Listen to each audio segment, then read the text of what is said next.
One, Part 2, Part 3, and Part 4. Now look at Part 1. Part 1.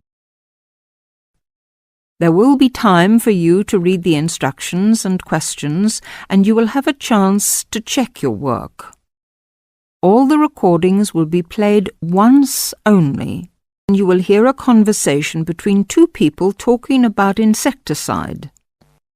First, you have some time to look at questions 1 to 5.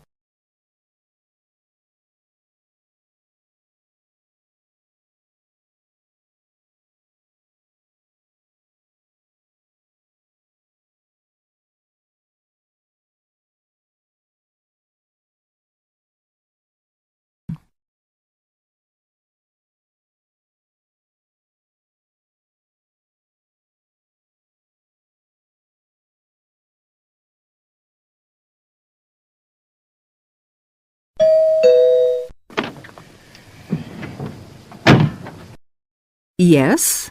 Oh, good morning, madam. I'm from Pest Away Market Research. I'm doing consumer research in this area. I wonder if you'd mind telling me, do you use Pest Away in your home? Pest Away? Oh, the insecticide thing. Well, yes, as a matter of fact, I do. What do you use it for, madam? Fleas, ants, cockroaches, woodworm? Oh, cockroaches. This is an old house, you see, and we often get cockroaches in the kitchen. I tried scrubbing and disinfecting, but it didn't seem to do much good. And then I heard a commercial about Pest Away, so I thought I'd try that. Was that on TV? No, it was radio, one of those early morning shows. You heard it advertised on the radio? Fine. And you say you use it in the kitchen. Do you use it anywhere else in the house? In the bathroom, say? Oh, no. We've never had any trouble anywhere else. We get the odd wasp in the summer sometimes, but I don't bother about them. It's the cockroaches I don't like. Nasty, creepy, crawly things. And you find Pest Away does the trick? Well, yes, it's quite good. It gets rid of most of them. How long have you been using it, madam? Oh, let's see. About 2 years now, I think. About 2 years. And how often do you find you have to spray? Oh, I give the kitchen a good spray round the skirtings and under the stove, you know, about every 6 weeks. Every 6 weeks or so, I see. Before you hear the rest of the conversation, you have some time to look at questions 6 to 10.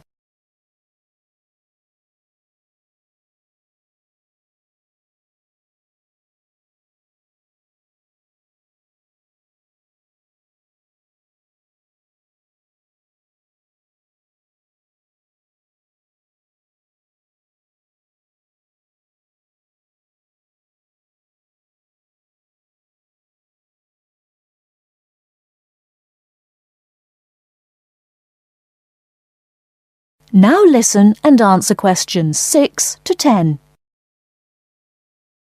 About every 6 weeks. Every 6 weeks or so, I see. Where do you buy your Pest Away, madam? A supermarket? Chemist? Oh, no. I get it at the little shop at the end of this street. They stock practically everything. It means taking a bus if I want to go to the supermarket. Well, thank you very much, madam. Oh, could I have your name, please? Mrs. Edgerton. Mary Edgerton. That's E-G-E-R-T-O-N. E-G-E-R-T-O-N. And the address? The address is 12 Holly, Peterford. 12 Peterford. And may I ask your age, madam? Oh, well, just put down I'm over 50. As you like, Mrs. Egerton. And occupation? Housewife? Well, I used to be a telephonist before I married. I had a very good job at the post office, but what with a husband to look after and 4 children to bring up, It doesn't leave you much time, does it? Occupation housewife. Well, thank you very much for your time, madam. You've been most helpful. That is the end of part 1. You now have half a minute to check your answers.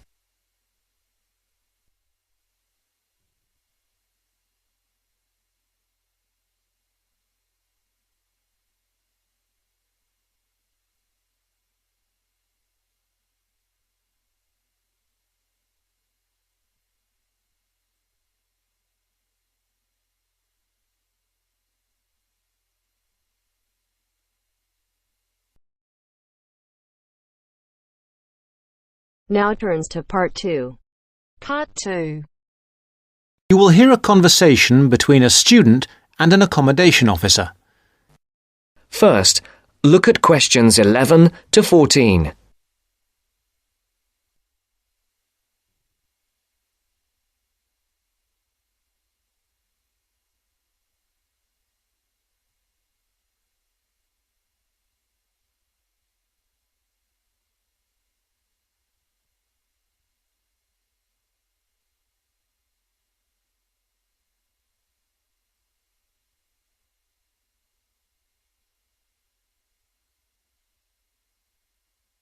Listen carefully.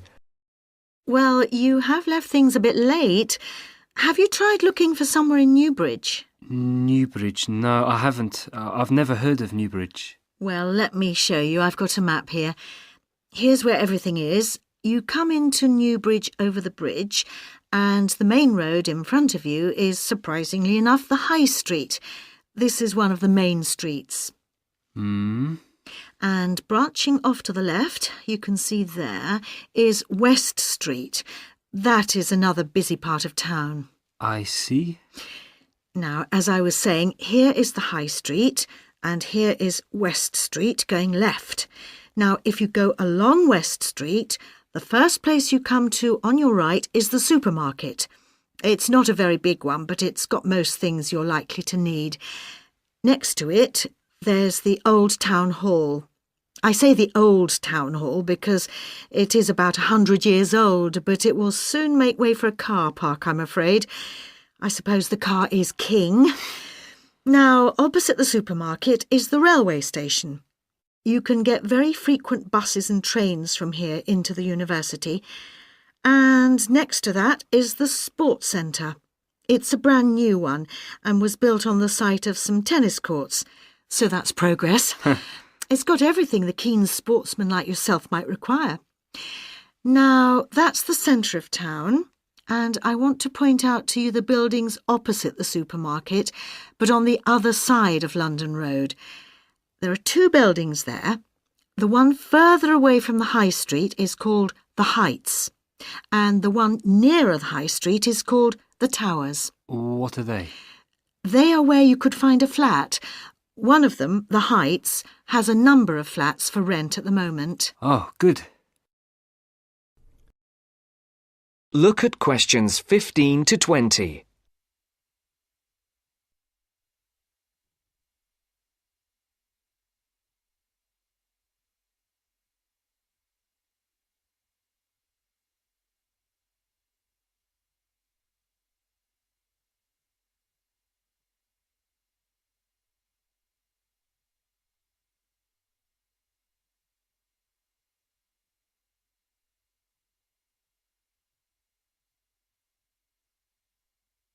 You will now listen to the second part of the talk. Now, the first one is flat 4. That's a nice flat with a balcony, and you need to apply to the Newbridge Accommodation Agency to ask about that one.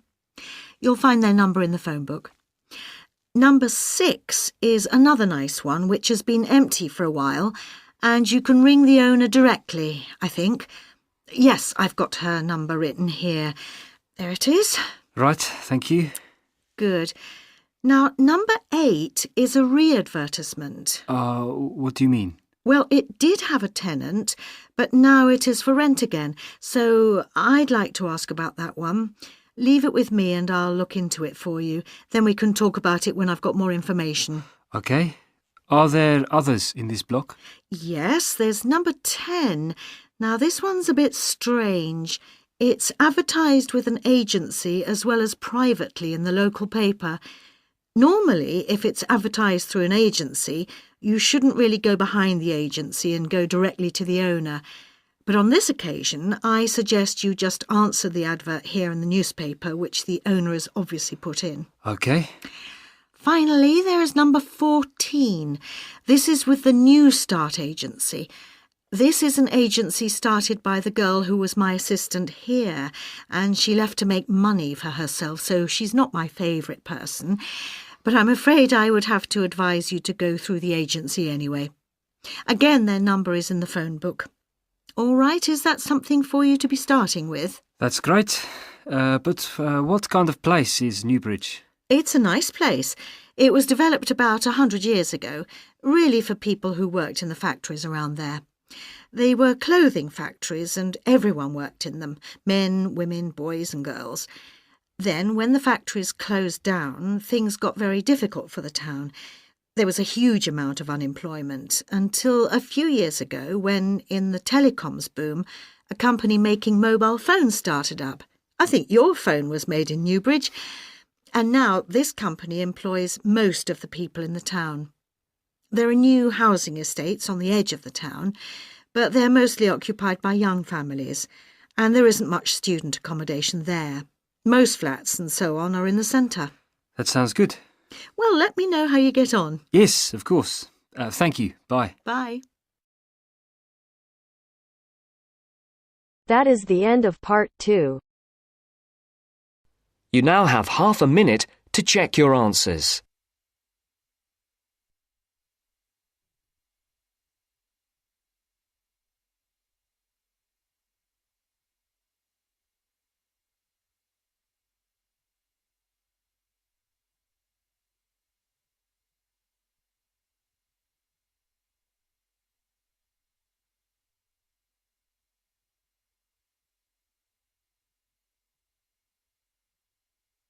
Now turns to part 3. Part 3. You will hear the overseas student officer talking to some new students about the arrangements for an excursion to Ironbridge. First, you have some time to look at questions 21 to 25.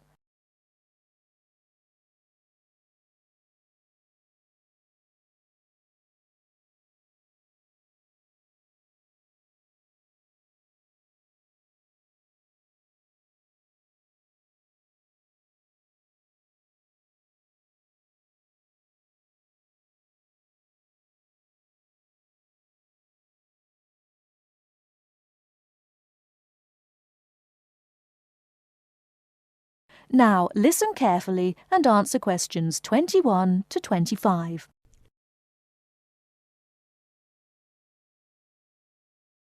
Hello everyone, my name is Pamela Sutcliffe and most of you already know that I'm the Overseas Student Officer here at Salopian Technical College. Next Tuesday, the 28th of September, we have arranged an excursion for all new students to the important historical town of Ironbridge. We are hoping you'll all come, because not only is the history of Ironbridge very important and interesting, but also an excursion like this is a relaxed and fun way to get to know each other. Ironbridge is about 55 kilometres from here, and we'll be travelling by the college bus, which holds 40 people. If there are more than that, we'll bring a couple of staff cars as well, though I might ask you to indicate on the list if you have a car and would be willing to take a couple of passengers. The list I'm referring to is up there on the student notice board, and if you would like to come on Tuesday, would you please add your name as soon as possible? By the way, could you please print your name clearly? I know some people have wonderful signatures, but often I'm afraid I can't read them, which can cause problems. So if we need extra transport and you could bring your car, can you tick the car column next to your name? Could you also add your student number and your telephone number, just in case there are any last-minute changes and we have to contact you? The other information I need to give you is about lunch. There's a very nice little restaurant in Ironbridge which gives a 15% discount to the college when we bring groups. That means lunch is only about £4, and they do good vegetarian meals too, so it's usually no problem for those of you on special diets. But if you prefer to eat your own food, that's fine too, either on the bus or in the park. But I'd encourage you to try the restaurant. Now, talking of costs, I should tell you that the bus will only cost you £10, and if you bring your car, we'll pay for the petrol, so you get a free trip in return for driving there. Will you please sign up by Saturday at 6 p.m. at the latest? The list is closed after that. We will depart at 9:30 a.m. sharp on Tuesday morning, so please make sure that you arrive at least 15 minutes before so that you can find a seat and get settled on the bus.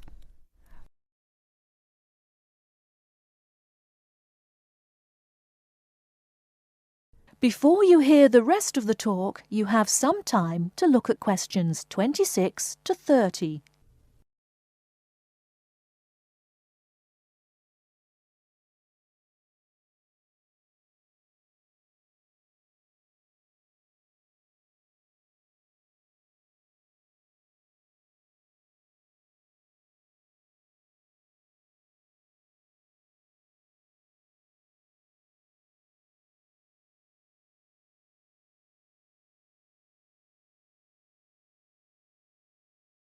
Now listen and answer questions 26 to 30.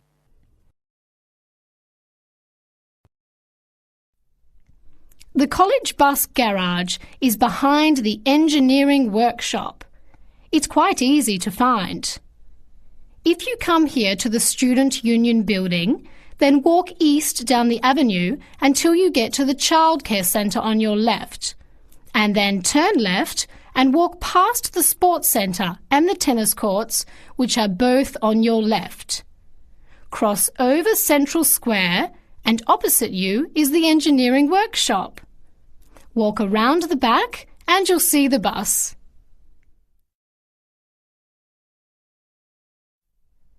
Please wear comfortable shoes, as we'll be walking around Ironbridge and be on our feet for most of the day. Wear a warm jacket, and you might like to bring an umbrella and a backpack to put them in if the weather's warm and sunny, which we hope it will be, but of course we can't guarantee that. Certainly bring your cameras and any snacks or drinks for the bus journey there and back, which should take about an hour and a half each way. You should all check the notice board on Monday, and we'll also put a note in your mailbox to confirm arrangements, so don't forget to check it. Now, why are we visiting Ironbridge?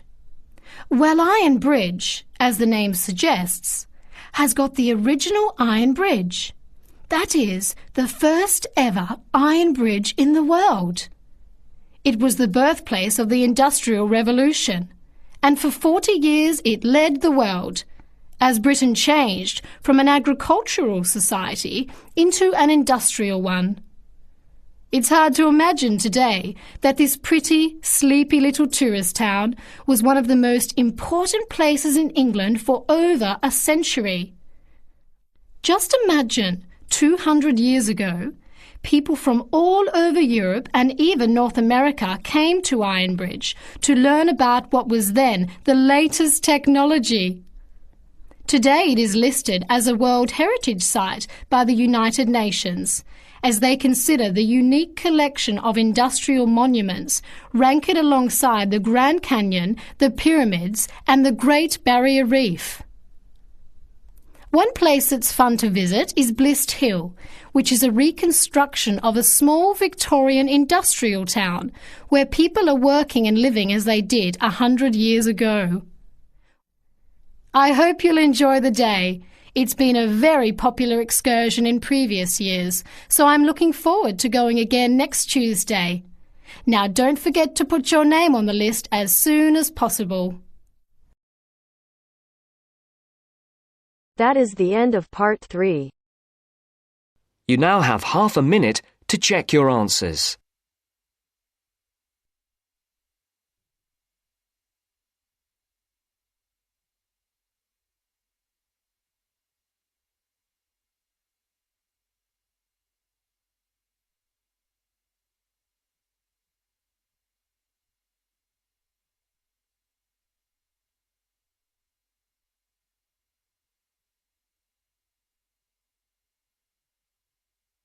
Now turns to part 4. Part 4. First, you have some time to look at questions 31 to 40.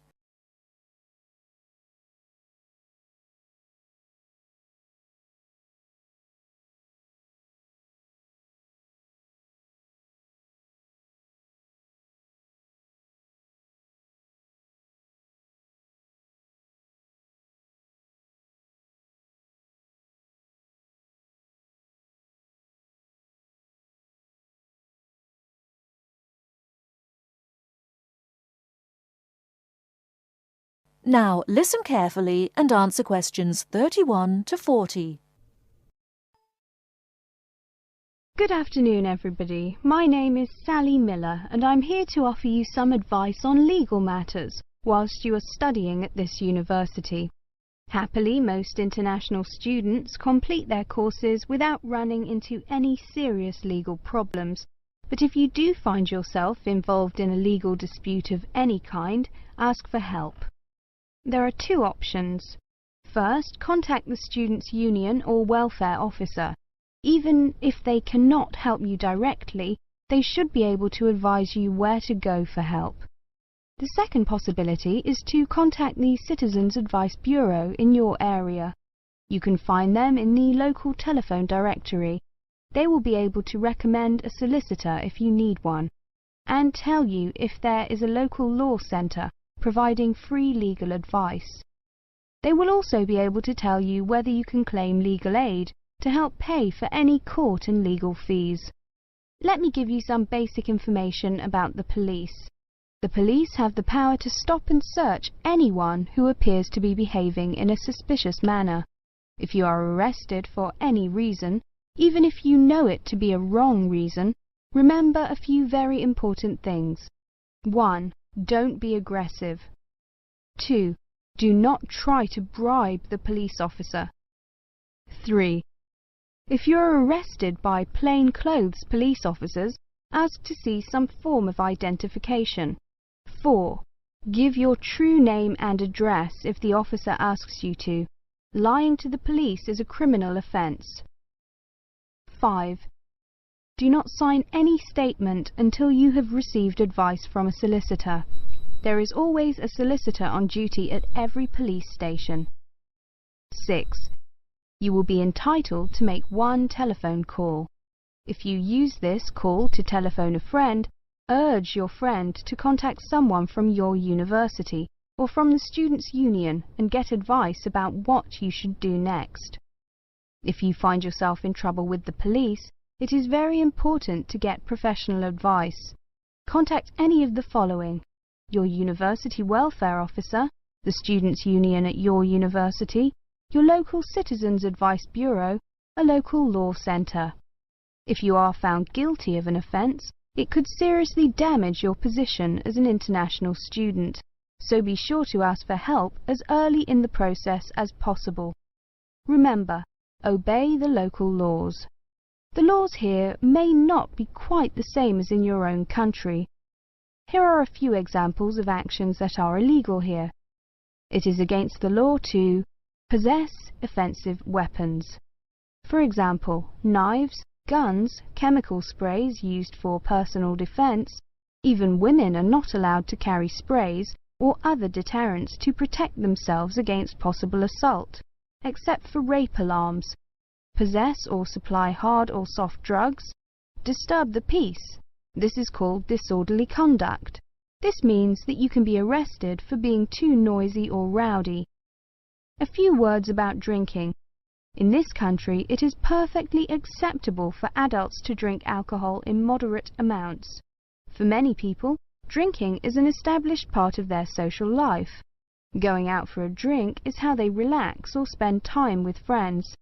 If you go to a party or visit people at home in the evening, your host will probably offer you a drink. Often a lot of university social life can revolve around drinking, especially for undergraduates. Do not be surprised if people arrange to meet in a bar, or if events are held in a pub. But you are not obliged to drink alcohol if you do not want to, even if you are in a pub or at a party where everyone else is drinking. You can always ask for a non-alcoholic drink instead. And if you feel uncomfortable going to places that serve alcohol, explain this to your friends. There are lots of other places where you can meet. If you do choose to drink, remember that you should never drive a motor vehicle after drinking alcohol. It is dangerous, and the police can impose serious penalties on you. Also, remember that being drunk in public is not acceptable either, and the police can arrest you for it. Drugs and alcohol can cause serious problems. Let me repeat that in this country it is illegal to use drugs, except under medical supervision. But if you do use illegal drugs and you develop a problem, there are organisations you can contact. Contact your students' union or your student counsellor. Anyone over 18 years old can legally buy and consume alcoholic drinks in this country. But if you think you might be drinking too much, get help and advice from your student counsellor or your doctor. Again, there are special organisations that can help you with drug and alcohol problems. Contact them.